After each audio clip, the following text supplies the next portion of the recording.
Welcome one and all to Ras Takes On Europe, and I'm your host Ras. This is my co-host here, Alvin. Hello. Yeah, you're getting the corrections Welcome. wrong. Alvin, Hello, how you doing, Ras. man? Doing great. Doing good, man. How's the COVID treating you? Any issues with your Uh, daily movements?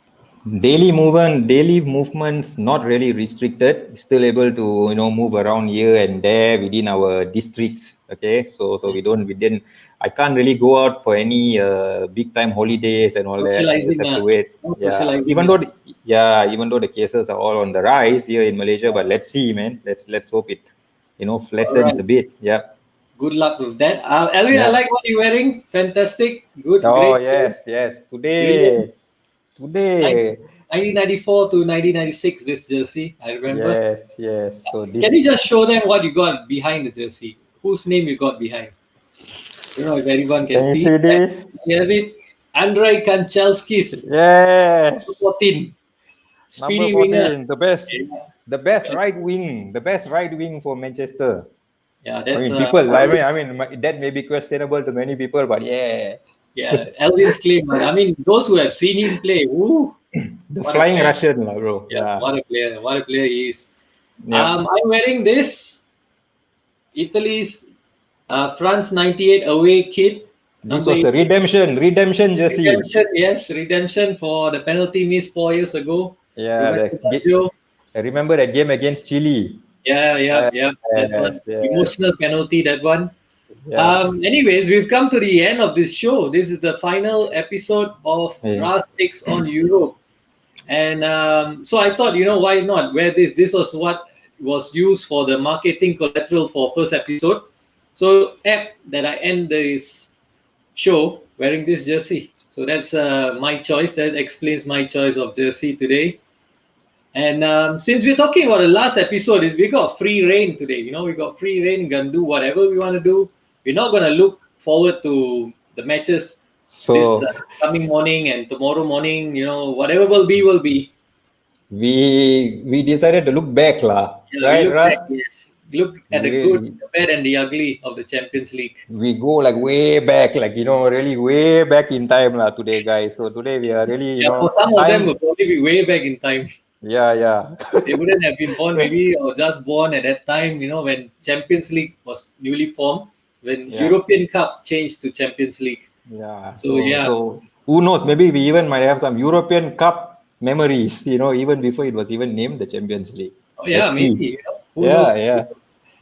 So right, we got the first segment starting up now. Is the segment is on shocks and surprises. There were quite a few shocks and surprises in the history of the Champions League.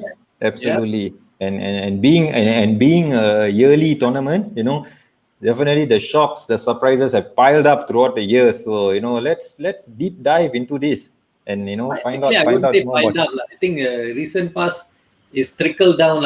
It was more prevalent last time, I guess. Yeah, but we had one huge one just the last campaign, lah, bro. So, Yeah. okay, Last match something week, that will be etched. Yeah. Something about our team. Yeah. You're right. Yes. Okay, Yeah. Alvin, let's bring Yeah. up. Yes. So to talk about this segment, we got two fantastic guests waiting on the sidelines. So the referee has called up their number and bring the substitutes in. They are in the field now. So here they come on, Antonio and How are you? Steven. Hello, How everyone. are you, everybody? Hello, Steven, and hola, Antonio. Hola, señores, ¿cómo estáis? Okay, that's all I didn't know what you said. I just say, how are you all doing? All right, we're good. We are good. How are you doing? You're in a comfy seat, eh? I'm in a comfy seat because this is going to be a very comfortable chat. So I decided to change a little bit the furniture from the last show. So I can see bicycle tires as Yeah, well. we can see Yeah. that, Antonio. You're going My for a hidden ride hobby. after this? I've done it in the past, and due to circuit breaker, I've been used to riding at night, but not today. Okay, and Steven, Yep. what have you got on there? Maybe you want to let our listeners Yeah. and our viewers know what are you wearing? Okay, this is a team from the east coast of Malaysia. It's a community site but it's a very progressive and a very ambitious community side. It's called Kerteh FC. Yeah. And I'm actually wearing their jersey, which was launched specifically during the first lockdown as part of the club's campaign to encourage people to stay at home. I don't know whether you can. Maybe I you don't know can show whether you them can what's see. on the. Yeah, basically Yeah. say stay at home, COVID-19. So, All right. and this club plays in the fourth tier of the Malaysian Football League. And believe it or not, for this jersey alone, apparently they sold 20,000 units. Yeah. And it's sold throughout almost, I don't know, everywhere in the world. And since Antonio, you're on the show, I mean, maybe you might want to listen to this, because this club actually managed to get tied up with a technical director from Spain who is based in Catalonia, who also works for Espanyol in the past. And it's An in one amazing of our, guy. yeah. So there is that partnership actually between this club and something that not Espanyol particularly, but someone who used to work with Espanyol. Oh, okay. And do you know the name of the guy? Oscar Riera. Oscar Riera. Oh, okay. Yeah. So we did interview him on our show. So it's one of those episodes that Not related to the Riera that we all know, right? That's what I mean. Yeah. Your first thought might be that guy on the right wing. Okay. Liverpool fans will remember him. No many Also, Rieras that we know have made it to professional football players. So Okay. By the way, Simon, before we carry on, thank you very much for all your support in the previous shows. We've noticed you've always been there commenting and asking questions. So you've been very active listener, watcher, everything. So thank you very much, Steven. Most welcome. For all your support. And let's get the show started, Mr. Elvin. Let's go. So let's get it rolling, guys. So as what Ras mentioned, the first segment is about shocks and surprises. Like what are the things throughout the whole Champions League journey that have shocked you guys? So maybe let's start off with Steven. Can you bring us back to memory lane of two of your greatest shocks or surprises? Shock results. Just before we continue, I just want to clarify that we are just talking about the Champions League, right? The one that started in 92-93. We're not going to talk about European Cups. You want to go back? Actually, you want to go back, so it's fine now. Okay. Because if you want to talk about shock, my first ever Champions League final itself was a shock. 1991, when Red Star Belgrade won on penalties against Olympique Marseille. Yeah. And it's not the most pleasant final to watch. I have to warn you guys, because it was 0-0. Red Star Belgrade practically parked the bus the whole game, because they understood Marseille was a very, very talented squad. Chris Waddle, Jean-Pierre Papin was there, Dragan Stojkovic and all that. So this Red Star Belgrade decided that we're going to park the bus, and that's what they did. Game 0-0, they won on penalty shootout. And that was the last time ever a team from Eastern Europe has won the biggest trophy in European club football. That'll be my first shock. Second one, I would say, probably unexpected, was Deportivo La Coruña. Major comeback against AC Milan, 2004. They were trailing 3-0 in the first leg. And so I didn't expect that to happen. Not that I'm saying that Deportivo was a less talented side. That Deportivo side, the one Carlos Veleron, Jalmina, and all those players, it's a great team. But they were playing against a Milan. They had Kaká, they had Rui Costa, they had Shevchenko, Inzaghi, Maldini, and all that. And to turn things around just like that, wow. I mean, it was one of those few games that I made the right call to wake up in the early hours and watch. And thank God for that. And that's one of the shock results I got as well. If I'm not mistaken, the previous year AC Milan was it the champions of the Champions League? That's why it was such a shock. Awesome that you brought this into the show, Silvan, because just for everybody's reference, that game between Deportivo La Coruña and AC Milan is still being remembered on every single radio station in Spain when Deportivo has a relevant game to play. Nowadays, of course, the situation is completely different. They are in the actually in the third division, which is it's a second B division, but we call it third division. But every time there is a tough game for Deportivo and so on, maybe playoffs or Copa del Rey or something like that, it's brought into the picture the spirit, the atmosphere, the passion, and of course how well that Deportivo La Coruña used to play football, which actually gave them a La Liga a few years before. And Antonio, what about yourself? What were the shock results from the Champions League for yourself? Name 2. So, can I add for an extra one? And I will share.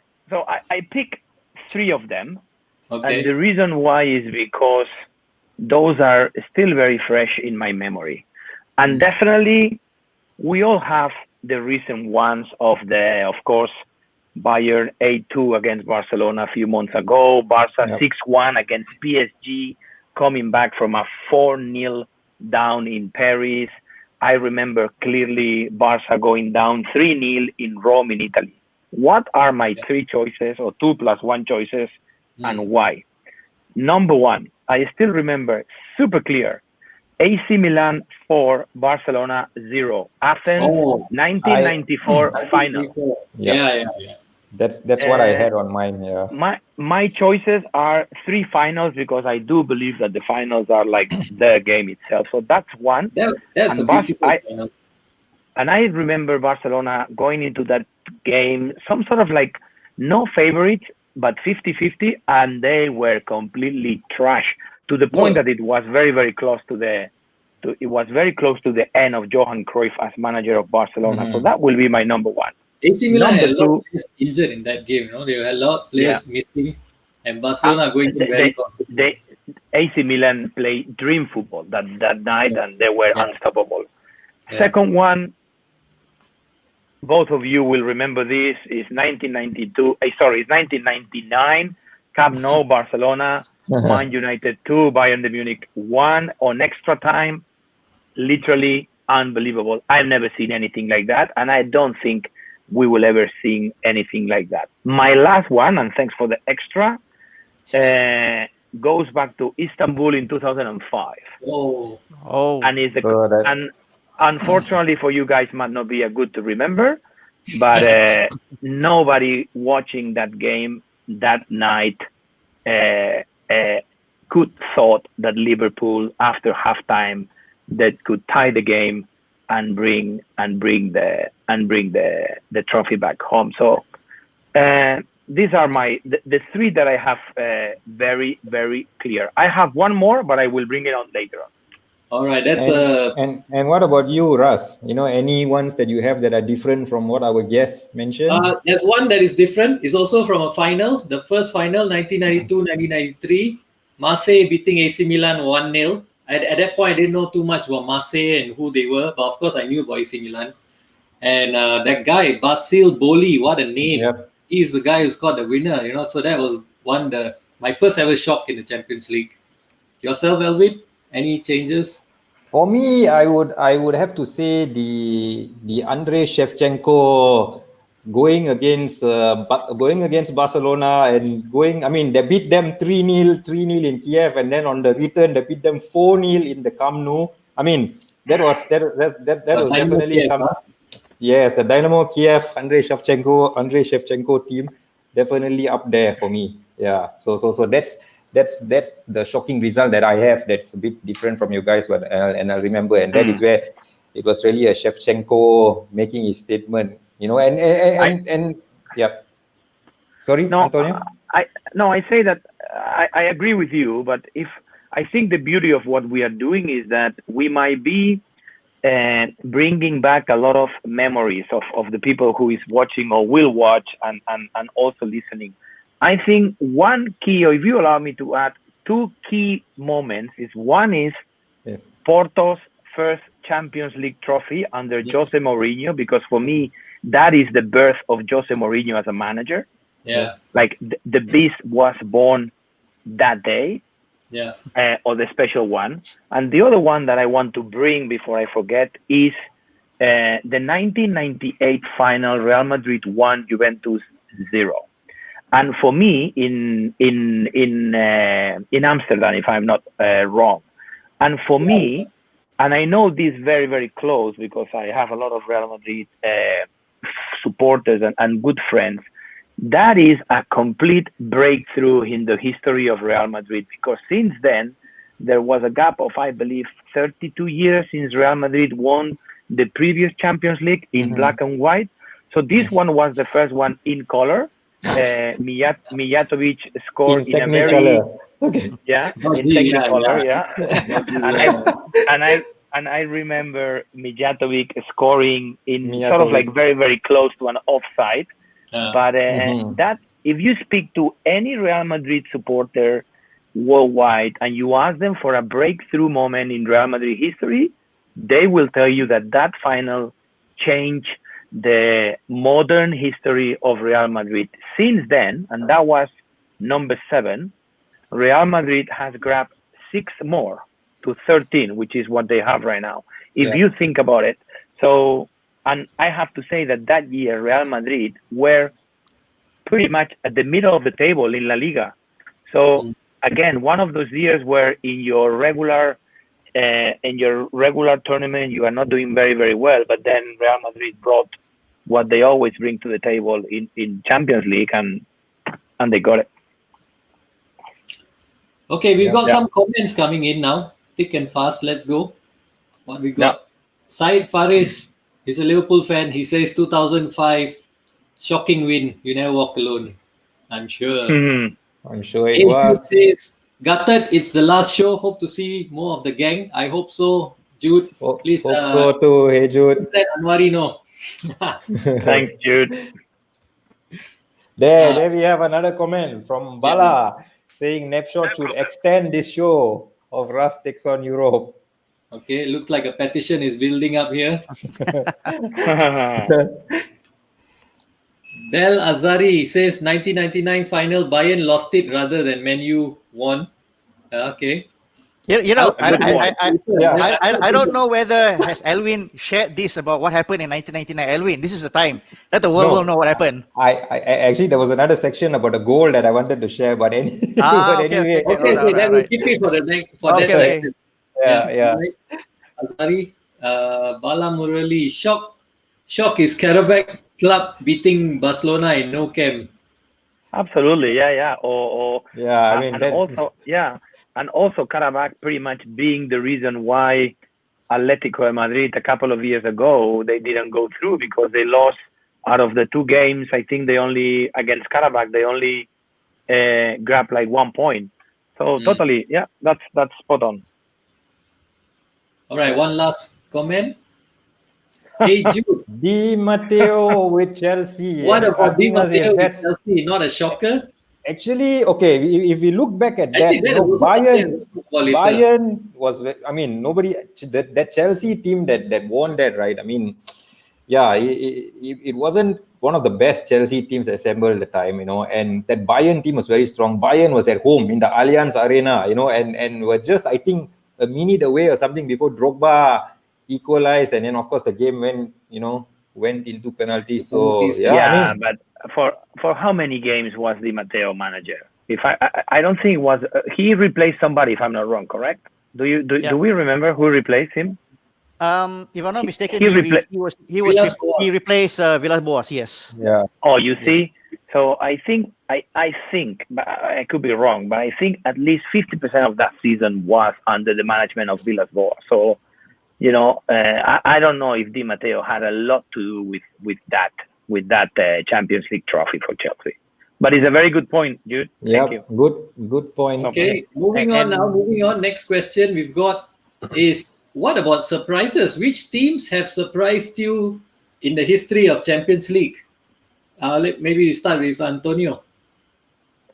No, for me, in this sense, I mean, I like teams like, for example, what Sonny mentioned with Deportivo. I think they did a good season.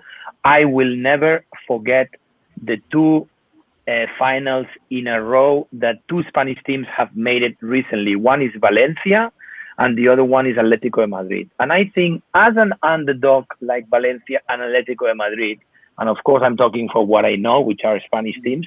It's always great to see. Great to see this new flavor, new ideas. I remember Valencia. If I'm not mistaken, both finals were under Hector Cooper, which for me Yes. was an amazing manager, and he really left a mark. And then Atletico de Madrid, as you know, they were extremely unlucky. I know it's a topic, but I think UEFA owns a Champions League to Atletico Madrid.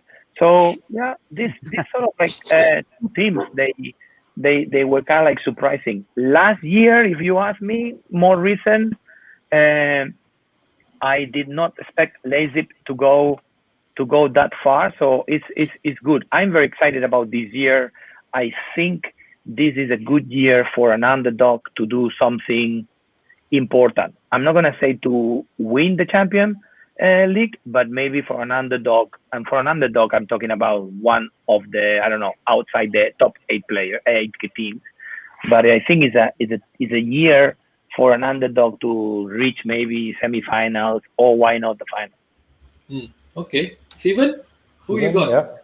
Well, Surprises? it's difficult to talk about surprise team because the Champions League has always been dominated by teams from Western Europe, or to be more precise, the top 5 European leagues.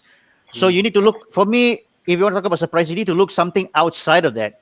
And one particular team comes to mind because for a brief moment, this team was definitely a sensation in Europe. They weren't necessarily winning the Champions League, but they were creating a lot of shockwaves in Europe. And that team is called Rosenborg. In the 90s, they were a very, very formidable side. They were not an easy team to play against with. Even going away, I think, remember, they beat Real Madrid in the Santiago Bernabeu. Yeah. And above all, they were able to do this over a period of season, despite the fact that every year they would tend to lose their best players to a more richer league or richer club. That's the way it is. We can't say much about they that. They are selling teams. Yeah. Yes. And they're able to sustain that for a brief moment. So that will be my first pick. The other team that I would say, or at least in the Champions League modern era, I would say is Dynamo Kiev. Also another team. Also a team, of course, they have a rich history in terms of the ex-Soviet Union and all that. But to do it in 1999, when things were financially so depreciating in the former Soviet Union, to keep that team together, including that surprise that what Elian was mentioning, and they were this close to make it to the final against Man United. If it wasn't Bayern Munich, it could have been Dynamo Kiev on that final. And who knows what could have happened in the Camp Nou on that night. Actually, Elvin, you spoke about Shevchenko from that thing, but you forget Rebrov was also very Rebrov, of course. Yeah, these two guys. Good. Shevchenko, Rebrov. Yeah. Elvin, you got anyone that surprised you? I mean, I would echo what Antonio mentioned just now. I have Valencia as definitely one of it to go into 2 finals, and of course that team was very. They brought a different flavor, and then with guys like Mandieta really running the midfield, and guys like Ruben Baraja, and it was a very, very different enterprising team, and at that time I really wish they would have at least won it, but unfortunately it didn't happen. And another one I had is the 97 Dortmund team that shocked Juventus, that game. So I got that as well. For Dortmund to go and win it. Yeah. And what about you, Ras? Any? Actually, you talk about Dortmund. We could have beaten Dortmund in the semi-final that year. Yeah. We missed a lot of chances, so that was a heartbreak. Talking about German teams, actually, first, Steven, another Scandinavian team, I'll put it out there, IFK Gothenburg. Okay. Yeah, true. I was in the early 2000s or late 1990? Early 94. Yeah, 94. Early 90s, United. Yeah. So I spoke about Marseille, so that was one team you've spoken about. Dortmund, Leverkusen as well, 2001, 2002. Yeah, they reached the final. They reached the final against Real Madrid in 2000, and I was so confident United going to beat them, but We lost. Yeah, but then you got Zinedine Zidane doing what he did. I remember that goal clearly, man. My goodness, like who For me, who thought he was gonna do that? oh, that was superb. I And the I other mean, one, I, Ajax Amsterdam, 1994-95. I didn't know much about them at that time. And Yeah. 94-95, a very young team. They won the Champions League. Louis Yeah. Van Gaal. And Porto. What wasn't a year where Monaco reached the final or yeah, something like Porto. Porto. That final against Porto. that versus Porto. Yeah, it's just that they didn't Monaco. show up in the final. Yeah, Morientes Yeah, went you quiet. see? It could have been a different thing.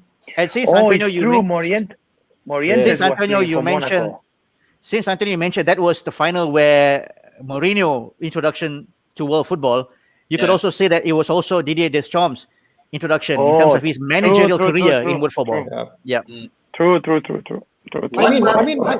Yeah. Go ahead, Ras. PSV Eindhoven, 2004-2005. They nearly made it to the final. Yep. They Paji lost. Song. PSV. They lost say on a away PSV? goal to AC Milan.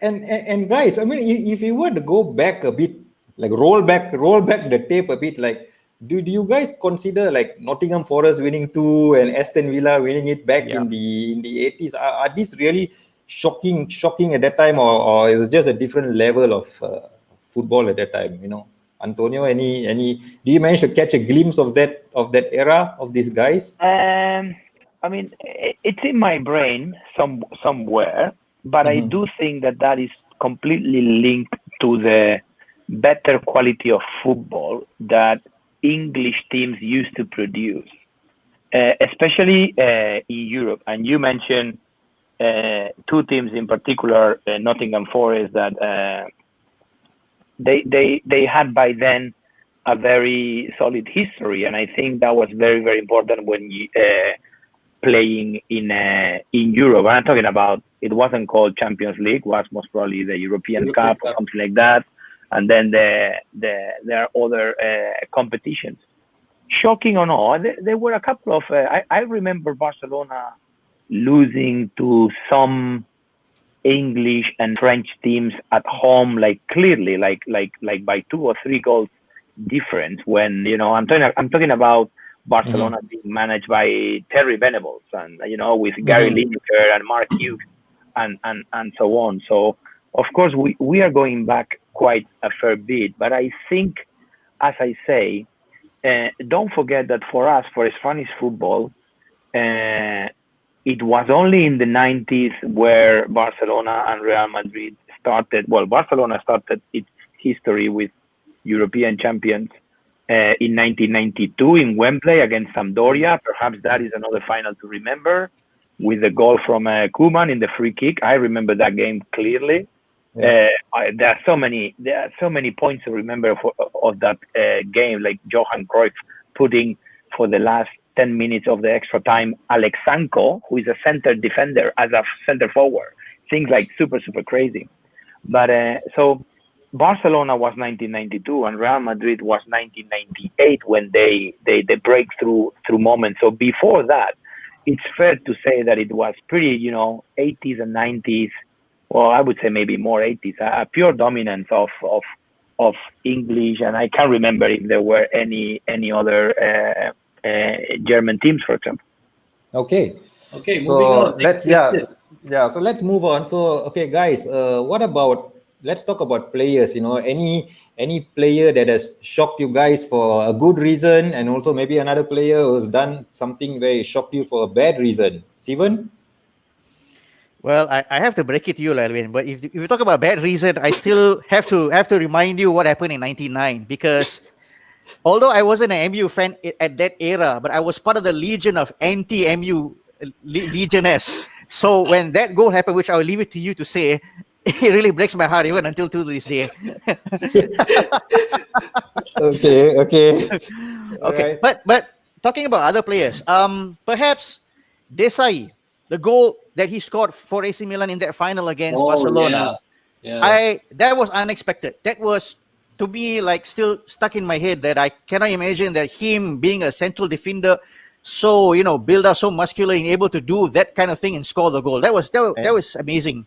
And what a goal also. The way the ball Yeah, curled it in, is. man. Like, wow. Yeah, what a goal. Yeah. Yeah. That'll be for a good reason. Yeah, I would say. Okay, Okay. Antonio, And yourself? Antonio?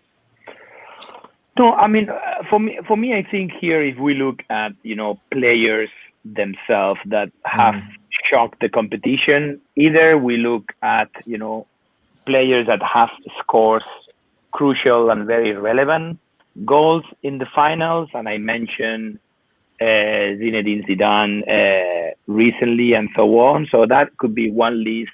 If we look at the list of players with more appearances, or they have played more games in the Champions League, because I think that is a very relevant indicator. And of course, you will have in the list players of the caliber of Maldini or Xavi from FC Barcelona, Ryan Giggs, Raúl from Real Madrid, Clarence Seedorf, if it sounds familiar.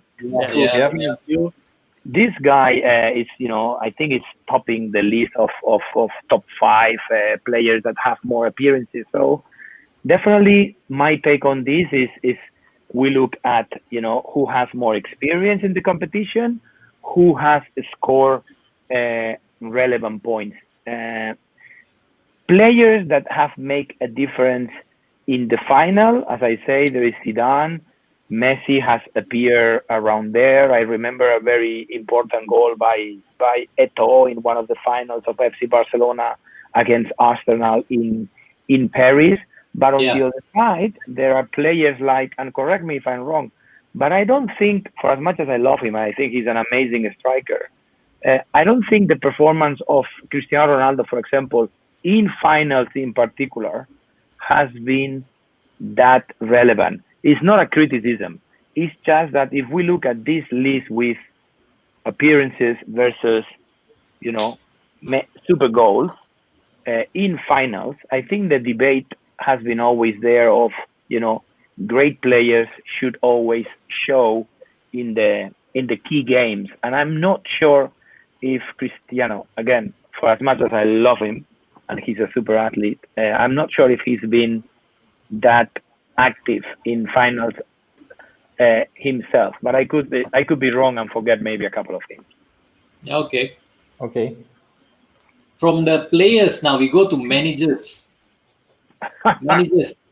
Who are the most revered managers in the history of Champions League? The iconic ones, the ones that you remember Champions League nights for. Steven. Oh, tough question. But if I were to pick a manager in the history of Champions League, I will always look to Johan Cruyff. I think his impact is not just what he did for Barcelona at that time, but the groundwork that he set for what Barcelona will become in the future until Bartomeu became the president, at least, to say the least. So you have a period of, I would say, maybe 20, 30 years whereby that legacy that Cruyff had, starting from winning the European Cup in 92 all the way to Lucho Enrique winning the treble in 2015. That whole thing, if you put it all together, it all goes back to Johan Cruyff. That'll be my pick. Okay. And what about you, Antonio? I'm going to show how old I am. Arrigo Sacchi. I got that. Good hitting. Yep. Plenty of experience. We need to mention Pep Guardiola. He has brought a cup. He's part of this competition. Jose. Our friend Jose, our friend Fabio Capello, Ancelotti has been always a good. The Italians, they have something in particular for this competition. And for me, last but not least, which I think is doing an amazing job at Liverpool, is Klopp. And Klopp is someone that loves Champions League, and when he's focused, he always manages a fantastic team. So I went from the 80s, 90s, and 2000. Sorry. Okay, Alvin, you got anyone you want to add to this list? Yeah, I would like to add, the general Otmar Hitzfeld. That was the name I wanted to mention. Yep, that was the name I wanted to mention. The guy really looked like some German soldier, Otmar Hitzfeld. Old man. Bayern. It's He won it with to Dortmund. lead Dortmund and 97, and then of course Bayern, as well, and he was a master tactician. He was a mathematician also, if I'm not mistaken. So that's definitely one guy out there for me. Yeah, Ras. Okay. Okay, I've got Lippi. You forgot Lippi. To Marcelo right, Lippi. you see, Italian. Sir Alex Ferguson, of course. We have to mention him. Yeah, Vicente Del Bosque. true. Yeah. You don't look very convinced with Vicente Del Bosque, Antonio. Louis Van Gaal. There is, we can talk about this again and again, but for me, there are, managers who are good managers and they are able to change a game. Yeah. And they are managers, and we mentioned this in previous shows, and there are managers who are awesome changing room managers. And I will put Vicente Del Bosque in this second group. Okay. I don't think he is a tactician. I don't think he has the I'm gonna say skills, even though I don't want to say skills, but maybe the deep knowledge. I think he will always put up front the well-being of the changing room above any other matter. So it's not someone like Klopp or Capello or Guardiola, who with 3 substitutions are able to change completely a game. I think it's more of like a fantastic a manager of a changing room, which sometimes, depending on the team, it is what you need. Sometimes teams don't need a tactician because the players are so good. You're not going to teach them anything. You just need someone who keeps a good balance in the changing rooms. Yeah, But I think he gave us the World Cup. Come on. Okay, and we got a And I wanted to say, Del Asare has made a great comment down there. Carlo Ancelotti, Mr. being UCL. Mr. UCL, yeah, three Champions League wins. We mentioned him. Yeah. True. Jupp Heynckes from Bayern and Louis Van Gaal. Louis Van Gaal, okay. What he did with Ajax was fantastic. That's all. I think Louis Van Gaal up on a stage, maybe with wine or something, is a different story. Okay, that's for That's a Louis Van Gaal I like it, to be honest. Yeah, that's a good Louis Van Gaal. Yeah, it's an entertaining guy. All right, Steven and Antonio, we've reached the end of this segment. Thank you very much for your inputs, guys. Yeah. Thank you. Thank you, guys. Take good care. Take care. We hope to see you around.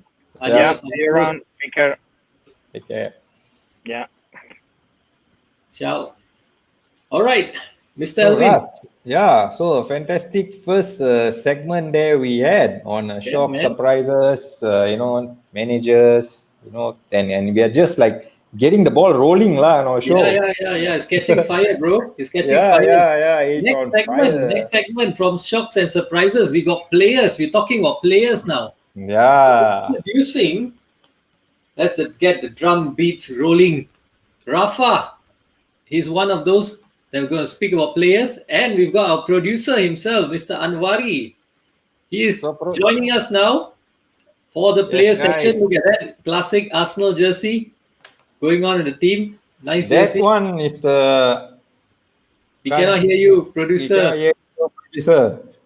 Should we, Rafa? Right now you're in the background. I don't know whether you can hear us. Okay, Rafa is ready. Rafa is ready. Okay, bring Rafa on board. Rafa, hi. Kid. How's it going? Hello, Good evening, everybody. Good evening. Welcome, guys. Okay. So we have Andres Limpa on board. And, he's wearing the Andres Limpa jersey. Yeah. True. And Rafa's wearing something more recent, N'Golo Kante, I think. Yeah. You mentioned no history club, right? For Chelsea. Of course, right? Rafa? Is that right? Sorry, come again? No history club. That's why. Oh man, we've got lots of history. Creating history every day. Hopefully this year again with a Premier League win, but let's see. Okay, let me just ask you guys, Rafa, starting with you. Name your all-time favorite player in the Champions League.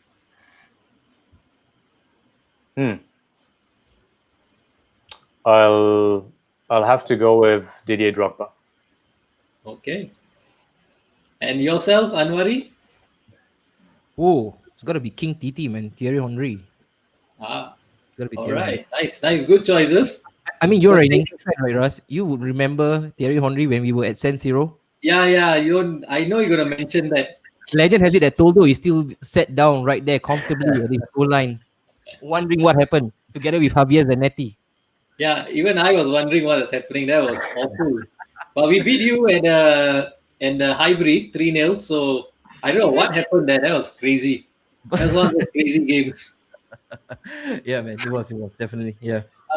Mr. Elvin, who you Yeah. got for your So all-time I'm favorite? my all time favorite player in the Champions League is not a player from the club I support, but I absolutely love Kaká. I just Yeah. my every time when I watch Champions League and all that, I really admire the way Kaká plays his football, and for a tall guy, playing in that number 10 role, and the passing, and we didn't mention about that final against Liverpool, but that pass that he did for Crespo to score Oh, that yeah. third goal. I mean, you guys got to go and keep looking back at that pass, man. I'm telling you how he just split that defense. Of course, disaster happened after that for AC Milan, but And then wait, yeah, so remember that goal when I remember correctly, correct me if I'm wrong, it was at Old Trafford when he was Yeah. juggling the ball on his head, and then I think two of your defenders clashed into each other. It was Yeah. almost Yeah. Valentine's Day for those two, and then he went on to score. and Absolutely. and you had to mention that. Yeah. I had to, yeah. Because you United guys, right? You tend to be selective when it comes to memory. Yeah. Yeah. But I selected Kaká. Okay. So what about you, That Ras? was one of his best performances, I think. That one at Old Yeah. Trafford. He played really well. Yeah, he did. Ras? Yourself? Okay, mine very boring and standard is always going to be Roberto Baggio and Cantona. But neither had their best times in the Champions League, but still, favorite is favorite. You die with your favorites. Okay, could we go with a second favorite as well? Second favorite was Cantona. Cantona. Okay. What yourself, Mr. Rafa? Who do you got second on the pecking order? Yeah, I'll go with someone who did play briefly for my club, but who I remember for Inter and Barcelona is Samuel Eto'o. I've always respected him. He's an absolute beast for me, one of the best strikers that I've seen play. So definitely there, number 2. Okay. Yeah. All right. Cool. Good. Okay, Alvin. Great Moving players. on. So basically, guys, let's start maybe with Rafa, and then we'll go to Anwari. Name a player that you most, when you first watched Champions League from your club, right? Name a player that impressed you the most. One from your club and one from another club. That you were most impressed. Your first impression. This was based on your first impression. Your first impression. Yeah. Okay, that's yeah. I mean, similar to the first question a little bit, right? But I'll try to go with others. I'd say when I first really started watching football in the mid-90s or mid-late 90s, let's say 97, when Dortmund won the Champions League, I was very impressed with their stability at the back as well. So they had a defender called Jürgen Kohler, and they had Matthias Sammer, who and those two guys, like especially Sammer, like they had real leadership and determination, and they were fantastic. So that was probably what shaped my early memories of the Champions League. And then coming to my club, I mentioned Drogba earlier, but of course the captain, leader, and legend that is John Terry, who's for me the best centre back I've seen play. Like an absolute warrior and a great captain to have for your club. Okay, Anwari, your choices. For myself, all right. Okay, first and foremost, let me say this with a bit of caveat. I know some people who are watching, they will be rambling behind my back and say, like, Arsenal, Ras, are you sure you invited an Arsenal guy for a Champions League show? This is completely blasphemous, right? But we have a few things to speak about when it comes to Champions League as an Arsenal fan. But if it's not Arsenal, one of the players that actually left the most impression or a lasting impression for me started off, I think, with Rafa as well. I started in the late 90s. So there was one player that, again, I first saw him on TV and I tried him on as a virtual player on FIFA, and that was Clarence Seedorf. Oh. And it was a straight fight between Clarence Seedorf and Stefan Effenberg, right, from Bayern Munich. So those those two players. And then if Arsenal, it's gonna be Mark over Mars, Oh, the speed merchant for me. Flying Sadly, he didn't. Dutchman. Flying Dutchman. He didn't stay for too long. Sadly, yeah. But Yeah. those are on my two options. Yeah, the Flying Dutchman and then the non-Flying Dutchman also, right, who used to go on trains, bus, and You know why you did that, right? Because there's always this conspiracy theory. There's always this small debate among us. If it's a big if, it's almost hypothetical. If let's say, Yeah. for example, he overcome that fear of his, we Hmm. might have actually sneak in at least one Champions League for Bergkamp. At least. I mean, that's what we want to believe, man. We are Arsenal fans. Call us to do that. Of course. That's it. Alvin, you also Whatever makes you happy. wow, oh, shots are fired here from the Arsenal from London. We'll take it off air.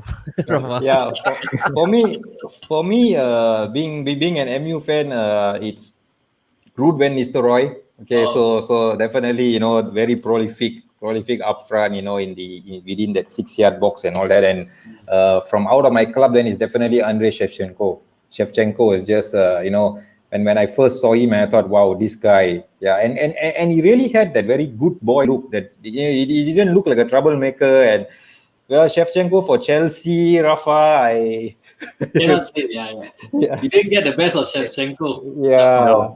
No, I think that was the Milan Shevchenko was a different beast. So the Dynamo Kiev and Milan. Yeah, Rafa, Ras. I don't have anyone from my clubs because you watch them week in week out in the league, so you're already impressed as it is. But from the opponent side, I got two players, Romario and Risto Stoichkov from Barcelona. Those two were the two that impressed me the most when I started watching Champions League. So that was around 93, 94. That season. Romario, the king of Topok. Oh yeah, Steven John says Jimmy Traore had better nights in Champions League compared to Roberto Baggio or Eric Cantona. Yeah. I cannot disagree with that. I had to pick that out, man. Donkey. He must be one of the worst players to ever win a Champions League, isn't it, Jimmy Traore? I mean, that's ridiculous. Elvin, you want to take this comment? And Faisal Jabba said from Liverpool, his favorites are Alan Henson and Ronnie Whelan. So he's really rolling back the tape. Yeah. Hey, that made me watch UCL. Yeah. That's another guy. Memorable goal against Leverkusen, right? Left footer, volley straight from the corner spot. I think that was a tremendous moment for Real Madrid and also Zidane.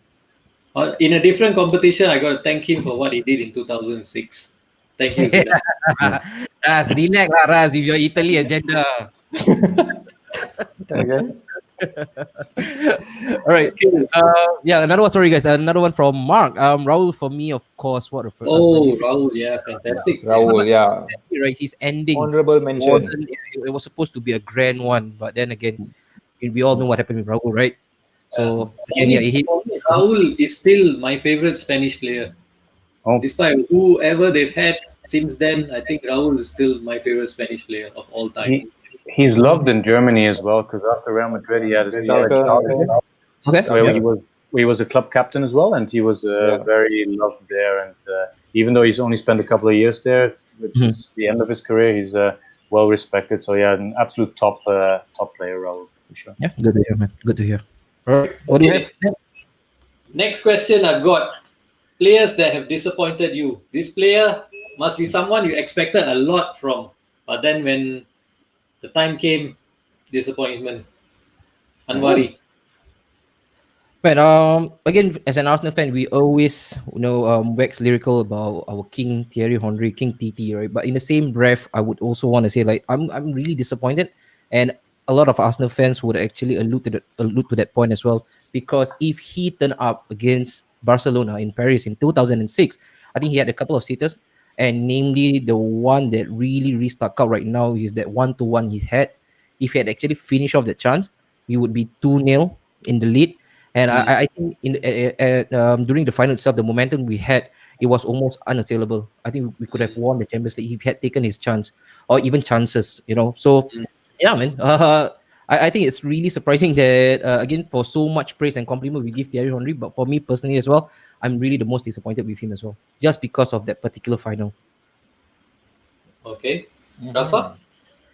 I'm not going to look at my club first in general, and this is more recent, but I think being the most expensive player in the world and for the price tag that he went for, I think Neymar has to be seen as a disappointment, because Paris Saint-Germain, let's face it, they didn't buy him to win the French League or the Cup or the second Cup or whatever, because they can win that in their sleep most seasons anyway. They bought him specifically for $220 million to actually win the Champions League, and that hasn't happened. And he's been quite, he's had his moments of being petulant and not really stepping up. And so I think all in all, probably Neymar. He still, of course, he's still not old. He's still playing, so he might change this narrative and he might prove me wrong. But currently, I would say definitely him. Yeah. Okay, my friend Elvin. Yeah, so I mean, if I were to name one, definitely as what agree with what Rafa said, Neymar. All the expectation that comes with that price tag and everything, and it just falls so flat. Yeah, especially when it matters. So the disappointing one would be Neymar. We really need to see more from Neymar in the Champions League. So Neymar, I know you're watching there, so step up. See the comments. Ronald Koeman, who else watching? Zinedine Zidane as well. Yeah. All these guys going to be very disappointed, lah. Hey. I got to say, Jude is disappointed with Balotelli, but Jude, he won the Champions League, Okay, next. My choices now. My choices. Yeah. So who? Both at my clubs. One was Zlatan when he was at Inter, and Cantona at United. So those two players that disappointed me. Oh, okay. Even though Cantona is my all-time second favorite player of all time, but yeah, I felt. In fact, I think Cantona's retirement was probably triggered by that disappointment of the 96-97 semi-final defeat to Dortmund. So I think. And Ross, I just want to pop in, right? Why do you think, what has contributed to that downfall of his in the Champions League context for Eric Cantona, in your opinion? I think first of all, in the initial years, the Champions League had this rule where you could only field 3 foreigners, and for English clubs, that foreigners would include your English players are considered local players, so your Welsh, Scottish, Irish, Northern Irish players were all considered foreign. So United had to field teams that had to keep this in mind, so you never were able to field your best team in the Champions League. So in the initial years, that affected him because he couldn't have the best team around. But it was good because all those Bud Beckham, Bud Beckham, Scholes, all these guys got exposure. Later on in the years, I think, like I say, 96, 97 was the big one. I think a lot of expectation was placed on him as the big star of United, the guy leading this young group of players, and I think probably pressure took a toll on him. I don't know, something just went off with him that time and that season, and then in that summer he retired. So I think he himself felt time was coming to an end. Okay. All right. So, Ras, coming back to what you said earlier, I think Zlatan Ibrahimovic actually helped Inter win the Champions League in 2010. Because by going to Barcelona, you guys got Samuel Eto'o on a steal, and it gave Diego Milito the chance to be the main striker and go absolute beast mode and win the tournament for you guys, right? Yeah, so absolutely. So indirectly, how you connected the dots, man. Great observation.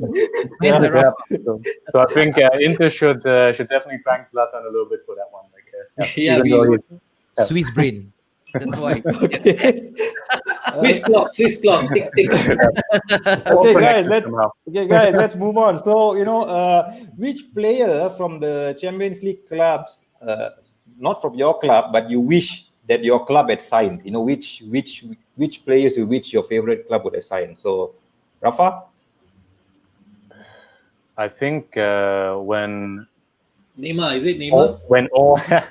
Unfortunately not, close though. I think when Brazilian Ronaldo played for PSV, in the Dutch league. He was very much gettable. And I remember playing Championship Manager 2, I believe, and that was always like you load up the game, and that was the first thing you do is sign Ronaldo from PSV Eindhoven. Wonder Kid Tech. Yeah, absolutely, yeah. So I think so definitely him. I mean, he was definitely gettable at that time. But no plans. Inter got him. Inter got him. At that time, where Chelsea was compared to where he went to Barcelona first. So compared to that, I think no chance. No chance.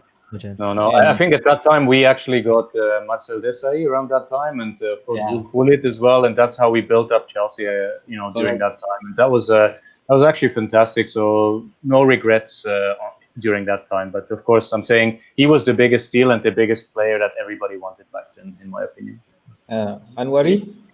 Wow, I gotta go with one of the greatest orchestrator, at least, right, in my textbook. But always flatters to deceive, Roman Riquelme. And he had you name him for your all-time favorite, no? Yeah, I did. So you remember, right, when the Villarreal had the stand-up season? I think they went all the way to the semi-final, and then the Yellow Submarine.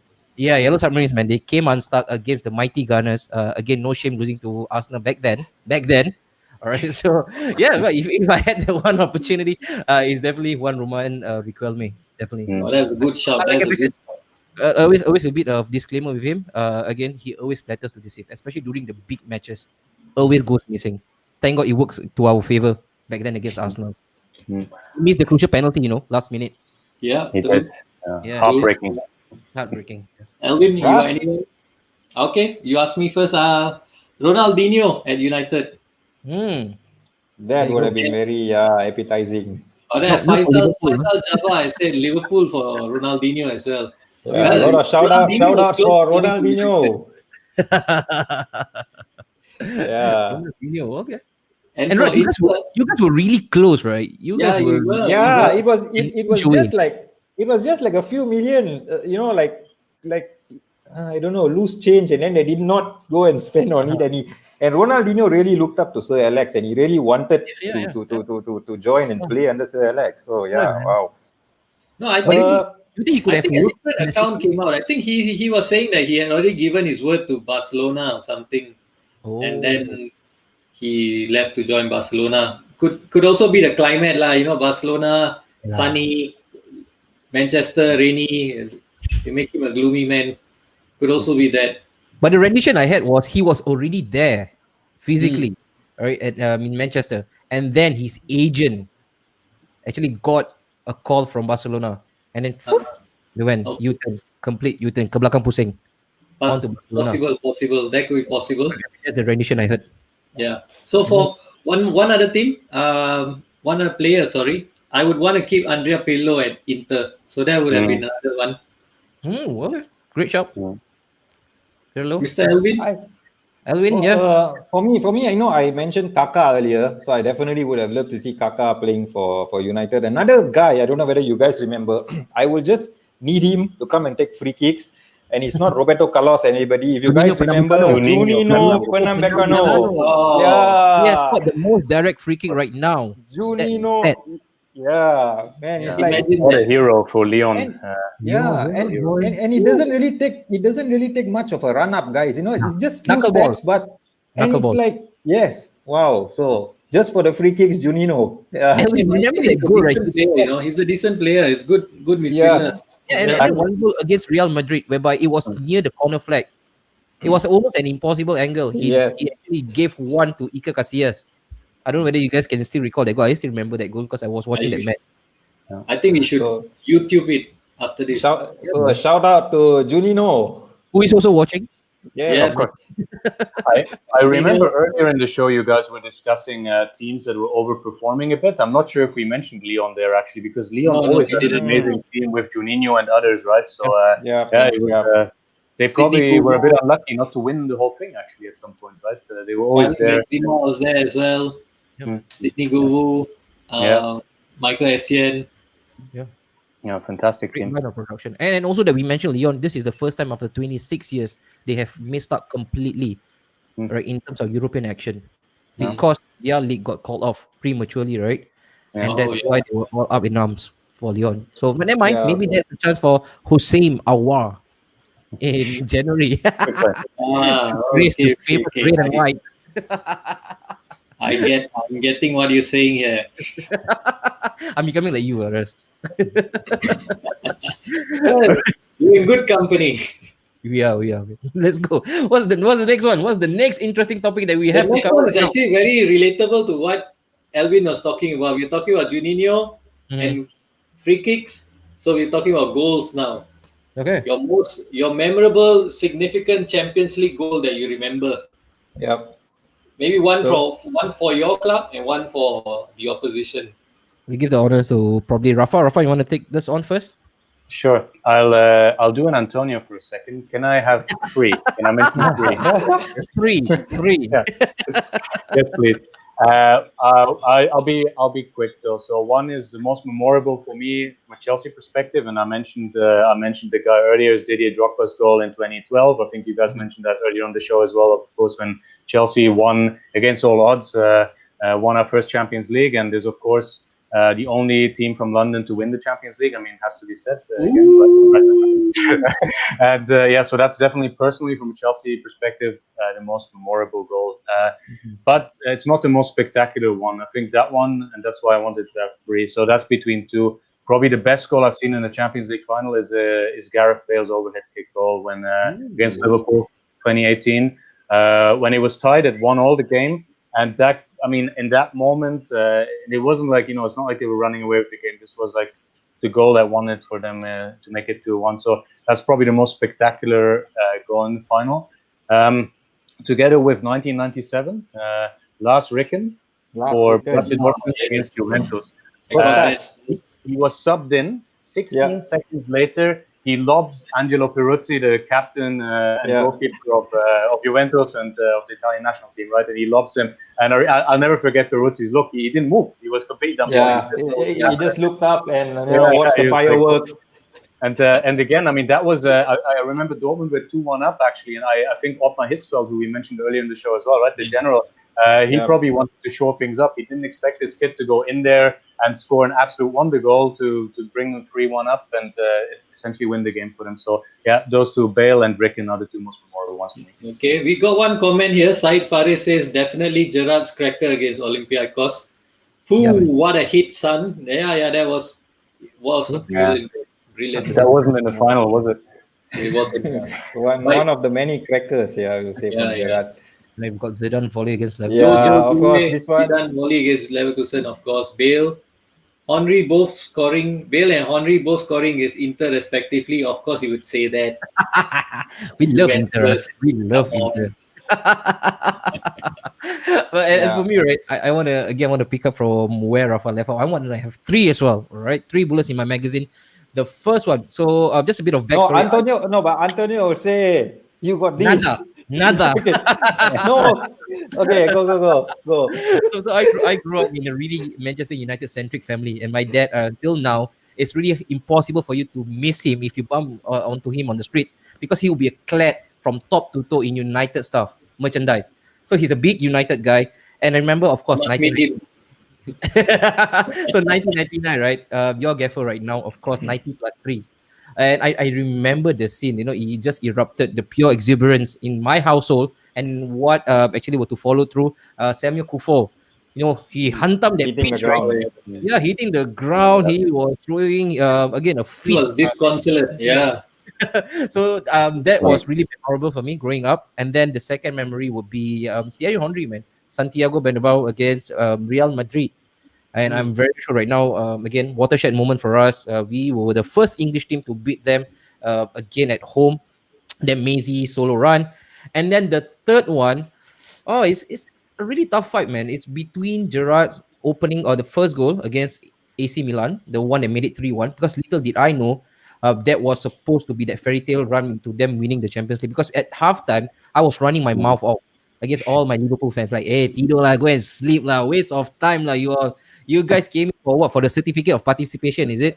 Waste of time. But little did I know. So it's a straight fight between that goal and, unpopular opinion, Didier Drogba's bullet header against Bayern Munich. Oh, so I I really, really like that goal because Solidarity. although I'm an Arsenal fan, I absolutely adore and love Didier Drogba. So that goal, London solidarity. London no, solidarity. Oh, it emphasizes the spirit, encapsulate the spirit, and like you mentioned, man, the solidarity that Chelsea had back then because they were also under a bit of turmoil. And that whole goal, the way he celebrated that goal, I can still remember it. Right, it just happened yesterday. So yeah, probably Didier Drogba against Bayern Munich, the third goal, or for the Alright. third. Yeah. okay. Alvin, you got any? Yeah, so for me, you know, Steven did bring this up earlier because this is the most significant goal for me. And Anwari, you did call that out earlier. You know what? The scene that happened in your house also happened in our buddy's house, Bala's house. So we all were Tell us watching more that. about it. Tell us more Yeah, about it. so we all were watching the Champions League final. I was the only one there among a group of I think 5 guys there. Okay, and I was the only one who was supporting MU, and everybody else was like, yeah, Bayern, you know, and it's not that there were Bayern supporters; they were just all anti-MU, you know, like. So for the entire game, I was just like, you know, I was just bottling it in, man, like really bottling it in, and there was a bottle of water there as well. Okay, so whatever. So I think In the literal sense. yes, literally, bro. And what happened was when Sheringham did score that goal, I just went bonkers. I lost it. I just opened that bottle of water. I just ended up pouring it on my head, and I just wet the whole house, you know. And then Bala had to go and run and get the mop. And before he could react, you know, Solskjaer scored, and then the water went up again. And Why are you guys friends, man? Steven, it's not too late, man, to change friends. It's okay. It's completely okay to cut ties. So yeah, so that goal, I mean, that was definitely the most significant Champions League goal, you know, for me as an MU fan, and then watching that game, and then next day, you know, wearing that jersey on the bus going to college, you know, with that MU jersey number 20 Solskjaer as well. I had it on me, and wow, it was just perfect for me. So that was definitely a favorite goal for me, for the team I support. If I were to mention another goal that I really like, and we go back to the 1994 final that AC Milan and Barcelona, and the third goal from Dejan Savicevic, where he lobbed Zubi Zareta off. You know, that was just, I love I had that goal. on the list as well. Yeah, that one was awesome. There's just so many goals. What about you, Ras? Yeah, I got so many. I got a long list. I won't bore you guys. Don't include Inter. That's your challenge. Do not include. Don't include Inter. Then I can include menu. Okay, I just include one for United. Scholes versus Barcelona, 2007-2008. Okay, 1-0, right? Was it the 1-0? Yeah, 1-0. That was significant. For Inter, Milito, second goal against Bayern Munich, 2009-2010, that final. Classy finish. Remember that? That was route one, right, Ras? The keeper, I think, lobbed it forward and then, right? Yeah, and we went to Snyder to Milito. Yeah, that was a great goal. That guy. He just Poetic justice. put it in the top corner. For neutral, I would pull this one out. Mauro Bressan for Fiorentina versus Barcelona, 1999-2000. He scored a overhit. What are you watching that match? Fiorentina versus Barcelona. It was a overhit kick from outside the penalty box. You should go and Google it, YouTube it. Fantastic. I think another goal, you know, you that's really good. If you look back at it, you know, it's Mandžukic's goal against Real Madrid for Juventus in the final. That one is also you know, fantastic. Yeah. Okay, let's switch it up. Let's switch it up a bit. I know this is actually not part of the program, but then again, if there was that one goal that you absolutely detest, all right, until now you remember that goal, like your ex-girlfriend, you know, you remember, you know, it's scenes of nightmares. What would be that one goal? Probably we'll start with Elvin. That one goal right now that cut you really deep. Not that Mohamed Salah's penalty against Spurs. That's recent, man. You're still hanging on to it. Let it go.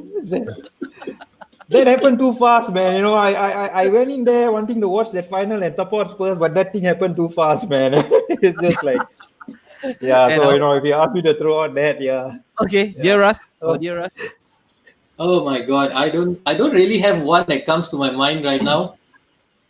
But if you were to say, it would have to be something that would affect my team's, progression. Okay, I'll get Messi's header against United in the 2008-2009 final. Such a short guy. He's got a header. Embarrassing for Ferdinand and Vidic. And Rafa, yourself, Rafa? I remember Ronaldinho scored a great goal at Stamford Bridge, but yeah. that was one of those goals. Like, that one. That was a goal. Like, even though, of course, it was the end in that game for Chelsea. It was one game where, like, your opponent scores such a good goal that you kind of take a moment and actually appreciate it, even though it kills your team. Like, you're like, okay, fair play to him. What about Iniesta against Chelsea? Yeah, Iniesta as well. I mean, Barcelona. To be honest, Chelsea had Barcelona and Liverpool. We've had many bad fights and memories with them over recent years. So, but actually, the moment that gave me sleepless nights for a long time is not a goal, but a missed goal. And of course, Raz and as Alvin would know exactly which one. It's John Terry's penalty miss, 2007-2008. So before you guys bring it up, I will mention it myself. That was, of course, that was a killer for Chelsea, and so that's the one. That's the one. That wasn't a goal. But people keep talking about that moment, but then nobody, like Anelka missed his penalty as well, right? So that was the pivotal one, right? The one that slip, That's true. I mean, it wasn't the goal, but I don't even remember which United player scored the winning one. But I mean, it was all part of the penalty shootout. But we kind of knew when he missed that was game over. That's the one, the traumatizing one. And for me personally, it's going to be Wayne Breach goal. Remember Rafa against us? And that was, I think, was it in the quarterfinals or was it in the semi-final? It was under Claudio. You guys were still under Claudio, and then it was Wayne's goal at the very last minute. Because I thought we had a really, really strong squad. We didn't expect to lose to Chelsea, not me at least. And then the goal just crept in underneath Jens Lehmann. And that was the same thing. We went to be invincible. I think the Chelsea fans were as shocked as the Arsenal fans because Wayne Bridge isn't exactly Wayne Bridge. All people, Wayne Bridge. Is this the Wayne Bridge that is John Terry's best friend? Yeah, no shake hand. Social distancing stinks dead. That was amazing. But I mean, that's probably a different topic. But you know that they weren't even together anymore, so the whole thing got taken out of proportion, and the media actually apologized. But still funny. There could be another show on its own. It could be controversies of football. That could we got to invite Ryan Giggs though. Okay, moving on to the next one. No. Invite his brother. We are at the end, bro. We are at the end of this segment. All right. Very entertaining and engaging as well. Thanks a lot for your input. No problem at all. Fun. Yeah. All right. And Rafa, I just want to take this opportunity to say a biggest thank you to you for appearing week in, week out. And we absolutely love you here in Napshot Studio. And since you're wearing Chelsea, again, we are still doing Premier League, just so you know. So there's always a chance that we might come knocking at your door. And according to Arsenal and Arteta, when Arsenal comes knocking at your door, it's a different kind of knock. Right, that's what you know.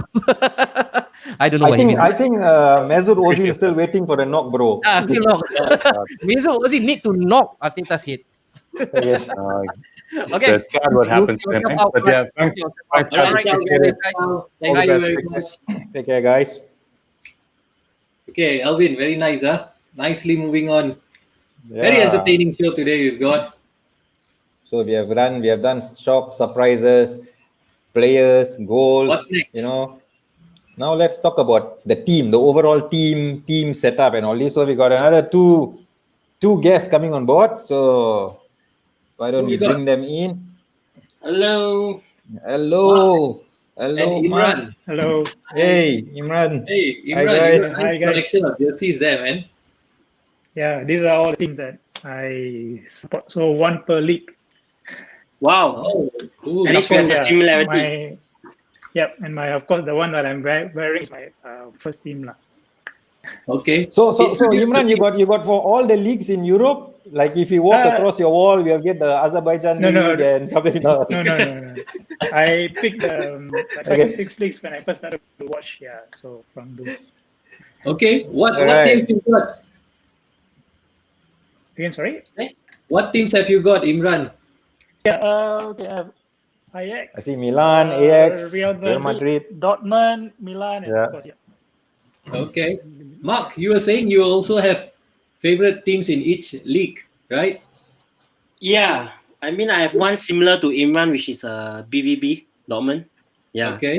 and I'm The quite a big others? Juve supporter as well. Juve, yeah, Okay. Real Madrid. For Dutch league, I don't have any. I just like to I don't fancy any teams in the Dutch league, but I do watch a bit like here and there lah. Yeah. All right, cool, man. You guys. Okay. By the way, Mark, thank you very much for listening into our show and watching No all worries. our previous episodes Thanks. and Yep. Thanks, chiming in Mark, with for the comments as support. well. It's an interesting show lah, as you can Thanks, learn a lot. thanks. Imran, making a debut on this show. You're a seasoned person that appears on Fox Sports, so you are on a different level, bro. Ooh. Okay, bro. Yeah, I do appear occasionally on Fox Sports and Premier League TV as well. Yeah. So, Yeah, I mean, Premier League TV yeah. as well. Yeah, true. Okay, Okay, Alvin, guys. So yeah, let's- since we're talking about teams, so now let's not talk about your favorite teams, lah. So let's not talk about the MUs, the Liverpools, and all this all. But maybe you guys can let's think back. Maybe you can name the 3 best teams that have been champions besides the teams that you support. So Imran, you go first. Yeah, I think definitely has to be Barcelona. Yeah, I think in 90s, 2000s, until Pep and then Luis Enrique. So that has to be one team for sure. Next one will be, I would say, Juve. Even though they may not have won that many, but they had good team, good players. Many finals. Yeah, many finals. Yeah. So the thing that I picked on them, I think me and Russ had this conversation on many occasions. They are like kings in their league, but when go to the Champions League, they don't really perform that well. Yeah. So Juve will be one for losing many finals. And third team I would pick would be can I pick Man U? Sure, gladly. Yeah. By all means. Yeah. Let's I think go. now I'm kind of outnumbered, so I'm 3-1, I believe now. The scoreline right now. Yeah. Yeah. So of course, I mean, I have the huge utmost respect for Sir Alex.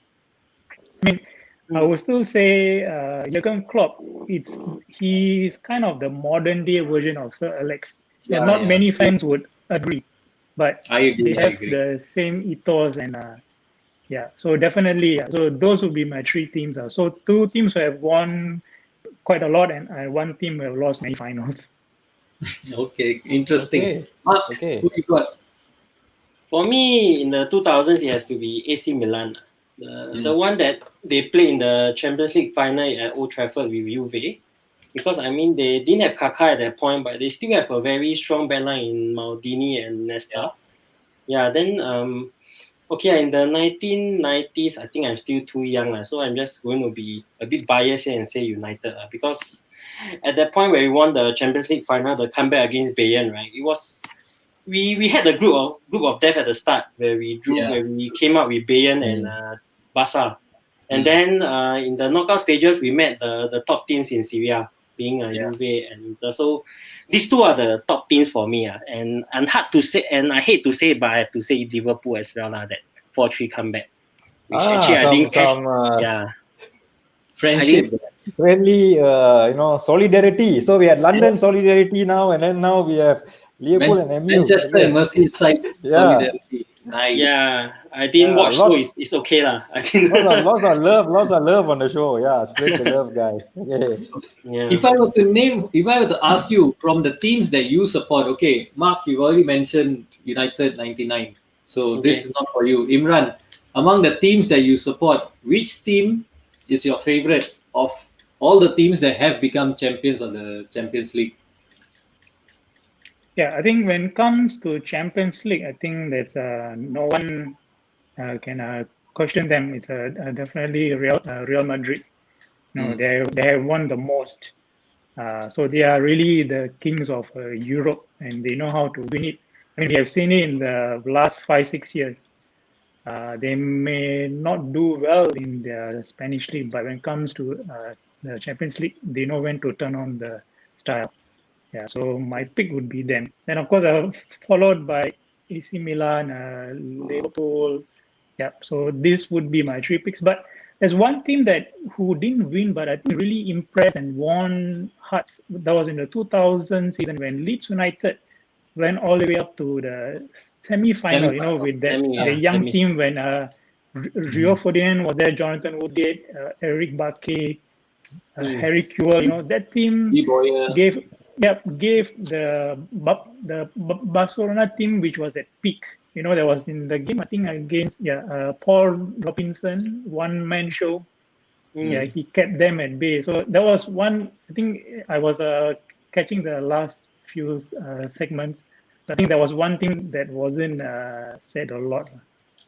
So the Leeds team would be, they definitely deserve mention. Okay, Elvin, your top 3 champions. So I would say, of course, we mentioned this game in I think 2 of the segments, and let's bring it to the 3rd segment as well. Definitely that 94 Milan team, that just smashed Barca 4-0 in the final. I think another team that we are, maybe it just happened, recent memory, nobody is talking much about them, was that Bayern team that just won. I mean, it's like a bulldozer, and nothing can seem to stop these guys, and whether they're going to carry forward, with the momentum, we shall see this year. Interesting also was the 90 when Ajax beat Milan. That team, of course, that team with all the young players at that time, even though it may come as a surprise that they won it, but if you look back at the players that played for Ajax that time, it was basically all those names, like all the big names. Yes, basically. Kluivert, Davids, basically the whole Dutch team was there, so a fantastic team there. Yeah, okay. For myself, AC Milan, like what you mentioned, Barcelona 2010, 2011, and Real Madrid 2014 to 18. So these were the 3 teams for me, all-time favorite champions, aside from my favorite teams. So moving on to the next question, which European club or clubs do you most look forward to watching as a neutral? Imran. Oh, neutral. Of late, I'm really impressed with Leipzig, especially last season. They really had a very good team. They come from the Red Bull family, so the way they play is kind of very similar to how Klopp's team play as well. So they would be a pick for me, definitely. But if you're going back to the 90s, I really enjoyed watching mid-90s and 2000, like Lyon was one. Oh. Yeah, Lyon was definitely one. And then followed by Deportivo. Yeah, these are teams that they may not be big names, but they won hearts and they went pretty far. Yeah, I think, and also Villarreal under Mauricio Pellegrini, right? Yeah. Yeah, Pellegrini. Yes. So these are teams that they may not be the big names, but they did well and won hearts. Okay, Mark, yourself. To me, I will mention Leipzig and Salzburg, the Red Bull family, because in Salzburg there are a lot of talents where get pushed by the top teams lah. Like Mane came from Salzburg, and now we have this Hungarian guy Szoboszlai, and then we have Patson Daka, who's the so-called the next Sadio Mane lah, who's playing for Salzburg as well. And you look at the results they churn, right? They play the RB teams. They play very similar, very attractive, Gegen pressing kind of attacking kind of football. So I really look forward to the Red Bull teams. Other than that, I would still say Dortmund, because this year they have a very young lineup. It's very interesting to watch lah. But I think Dortmund may be the surprise package this year, but I don't know whether they have enough depth to go far this year. That's the only question for me. Yeah. Okay. These 2 teams. Elvin, any team you love watching? No particular team in that I look forward to, but there's definitely one. There's just one team, and this team is called the underdog.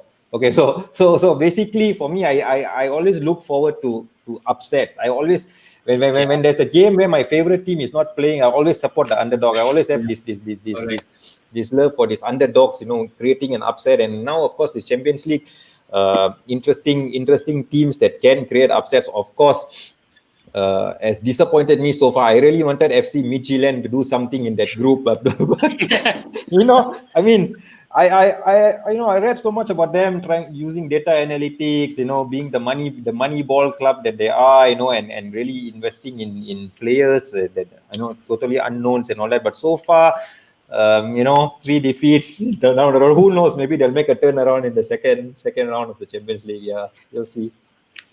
Okay. Yeah. So we move on from teams that we enjoy watching as neutrals to teams you enjoy beating for your favorite club, as a fan of your favorite club. Elvin, who you got?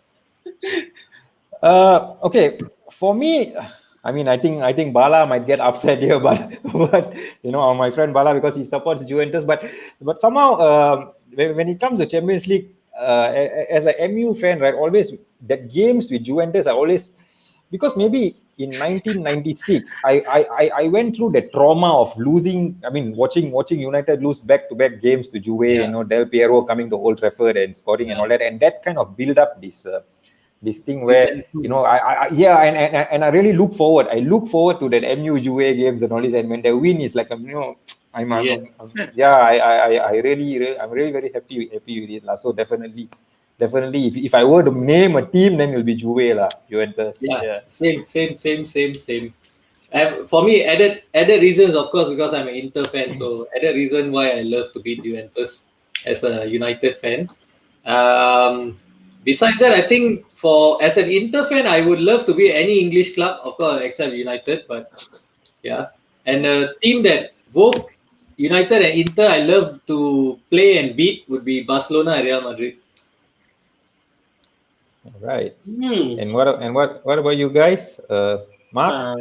For me, the team that I like to beat now is PSG. As long as Di Maria is there, and it's looking like a hobby right now that we beat PSG a lot. Then the next team that I would like to beat, we haven't met them yet. Will be Liverpool in the Champions League. That's why I feel that once we qualify, right, the team I want to meet is Liverpool. Or Bayern. Yeah, really Bayern. Bro. We need to be challenged, you see, like our 1999 where we were in the group of death, right? Then knockout, we played all the top teams all to the end. So, you want to win the big thing, you have to play all the big teams. Right?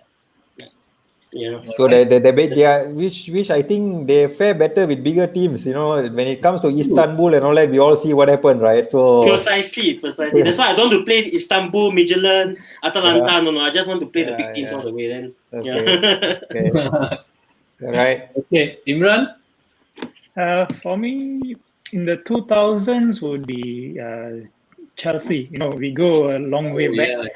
We have some. In fact, there were a few seasons like we kept on playing them like season after season. Yeah. With Jose, with Rafa Benitez as well, and then it went on when Torres went to Chelsea.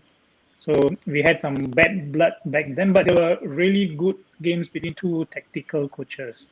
And of late, I think I would hope we get to play against Atletico Madrid again.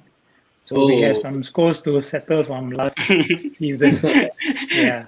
So and furthermore, they are in form right now. So they're really doing well in the Spanish league, and we are doing well in the Premier League. So that would be a good game. Okay, interesting ones. Elvin, moving on. Yep. Next. Okay, so let's move on. So now let's talk about underachievers. Okay, so which teams you guys feel that have really underachieved and disappointed in the Champions League? That means with the squad that they have, and then with the money that they spend and all this, but have really come short in the Champions League. So, Mark, can you take this? It would be the team that we love to beat, which is PSG. Looking at the money they spend, right? You see, actually, last season's final was their ultimate test, whether they could win it. And for their French league, they have nothing in the French, no competition for them in the French league at all. Yeah. You see, that's why for them they're the major underachievers. In my case, other than that, Dortmund. I think you see how many years Dortmund didn't even go to the final after we had Jurgen Klopp. I mean, Imran will agree with me, right? That we have a very good bunch of youngsters, but every time when we go to the round of 16, and then we just disappear after that. These two teams for me are the underachievers.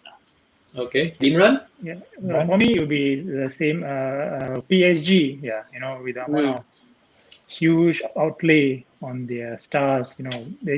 I believe they've gotten good managers, but somehow I think you need like a Pep or a Klopp or a Jose, that kind of manager to run the show. So we never know. They might go there at some point. Yeah, so that might be the time, but I'm not sure whether the stars will be still there. Maybe you will see the next set of French stars. And another team, I believe, who should have won definitely at least one Champions League was under Arsene Wenger.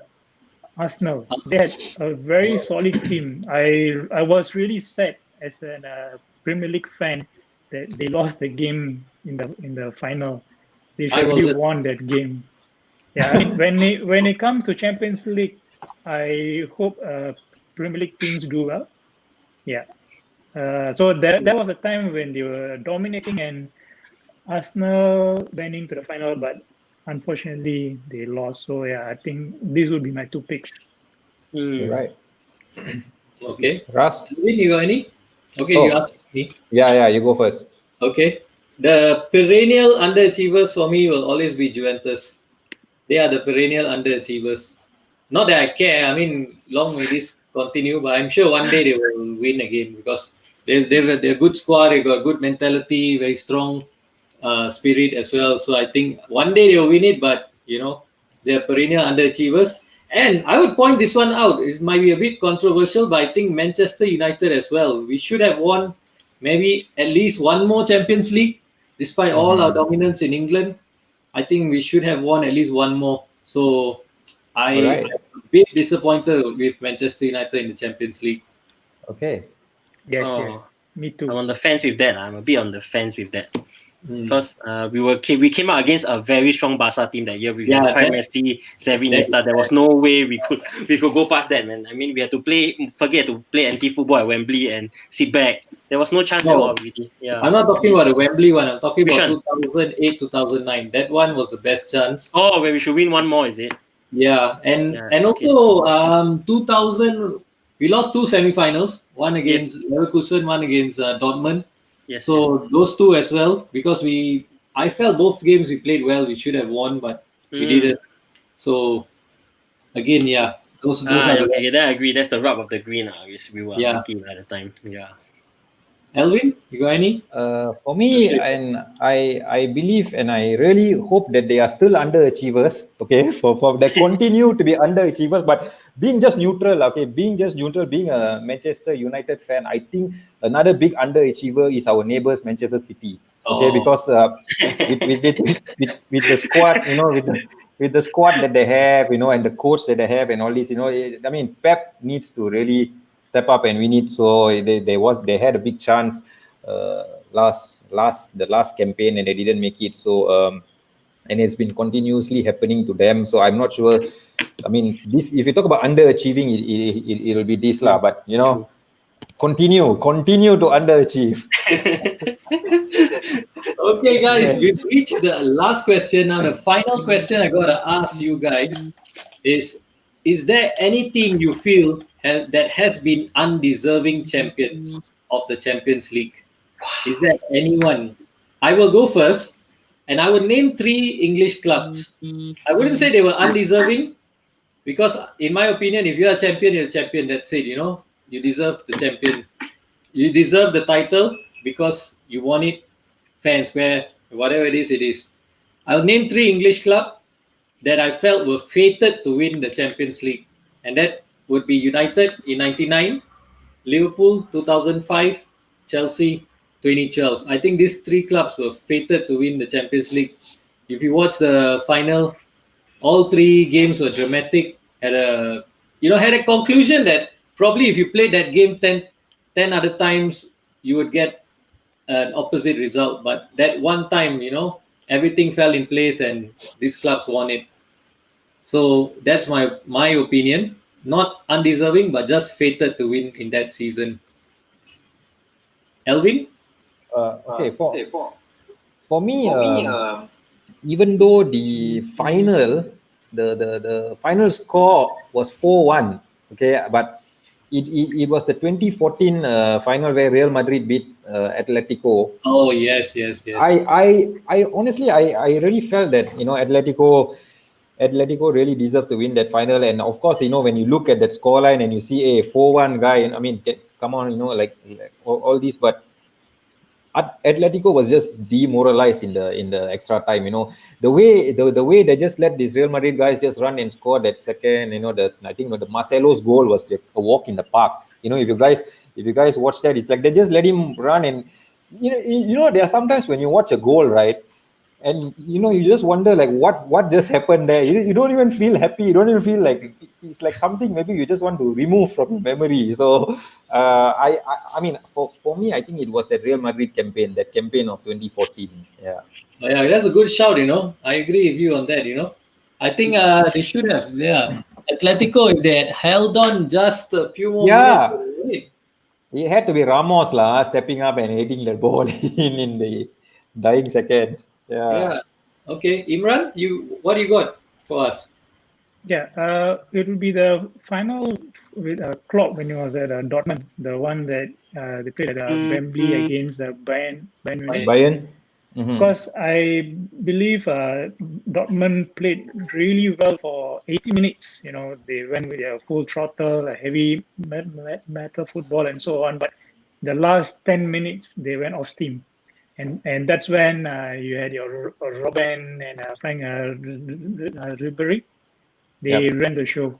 So that's when the game was lost. So I felt that was one final Dortmund really deserved to win because they had an awesome season up to the final. You know, they beat big teams like Real Madrid and so on the way. And that was the time when the world saw who is a Klopp on the on the continental stage. So that would be my pick.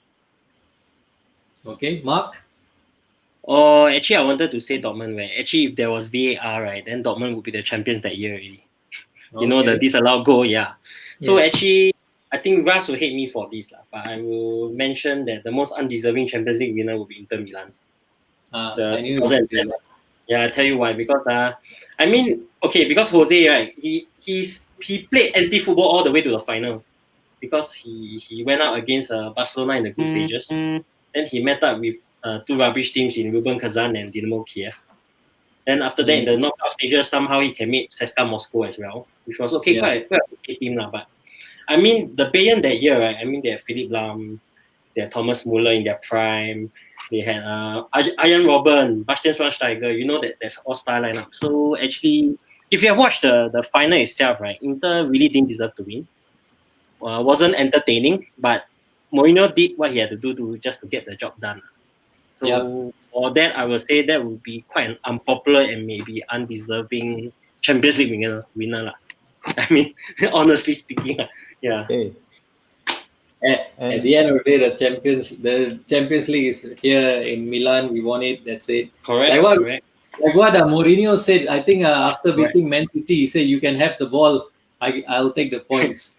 That's his mentality. Yeah, we have some comments. I want to point out to that when you say Inter played anti-football, I think the first leg against Barcelona, we played really well. We really pressed them high and we played well and beat them well. But you had 28% possession that game, right? Yeah, I know, but 28, still, right? So that's anti-football lah. What we need to do. We Yeah, still did what correct, we need to do. correct. Yeah. Anyways, there's one comment which we can all commonly say, except Imran. Kumar Krishnan. Kumar. Yeah.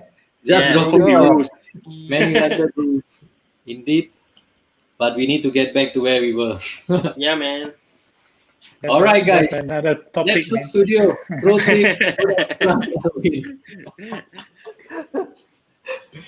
He just Okay, had to guys, producer. Hey.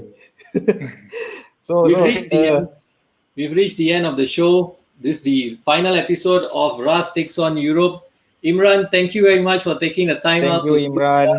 It's already 10 Thank you guys p.m. for having me. Thank you, Mark, for joining Thank you, us guys. tonight. Thank you. Pleasure. Yeah. Thanks a lot. Coming on. Take care. So, All right, Ras, Elvin, we've reached the end. But before we go, I just wanted to maybe give some Champions League like trivia lah. Let's have some Champions League trivia. Like, okay. I was looking through some facts, maybe for our fans out there or people watching, at least. Okay, I got a couple of questions. So the first one is, which club in their group stage had drawn all 6 matches? You know that there's only one club that did this. Okay, the entire Champions League group stage, you have to play 6 games. There's one club that drew all 6 matches. Okay, if you have any idea, Ras, you want to make a shout out? No okay, idea. never mind. Did Yeah, they so progress? just to share. Sorry, Did they progress out of the group? they made it. I think they made it to the UEFA Cup, if I'm not mistaken. But it's AEK Athens. Okay, so a team that probably never got a shout out in our show. Sure. AEK Athens, the 2002-2003 team, the only team there to draw all 6 games in their group. Okay, and another one. Okay, this one is when the Champions League format just started. That means they just went to Champions League in 1992. Who was the first player to score a goal? The first ever Champions League goal. Is it John Pierre Papin? No. If you go, okay, you remember. Okay, hint is, if you remember 1994 World Cup. Okay. Nigeria surprised Bulgaria in the first game. There's a guy that scored a goal in the game. Rashid Yakini. No. Amokachi. Yes, Daniel Amokachi. So shout out to Daniel Amokachi, who was the first ever Champions League goal scorer, not European Cup, Champions League goal scorer. So that's all I wanted to throw out, guys. So in that Champions League, Club Brugge. Oh, okay. Yeah. So Club Brugge, the first ever goal there. So yep. A couple of Ras, trivia. Yeah. We've reached the end, bro. We reached the end. The sun has set. Unexpected, a bit disappointing, but it was a fun ride, right? It was fun. Ride. It was a great journey. I like to thank Napshot for giving us this opportunity and this platform, to run this show. And thank you, Anwari, and all the guys at Napshot. Yes. Thank you, Ras, for having me as a co-host on this show as well. So welcome. It was a great journey, man.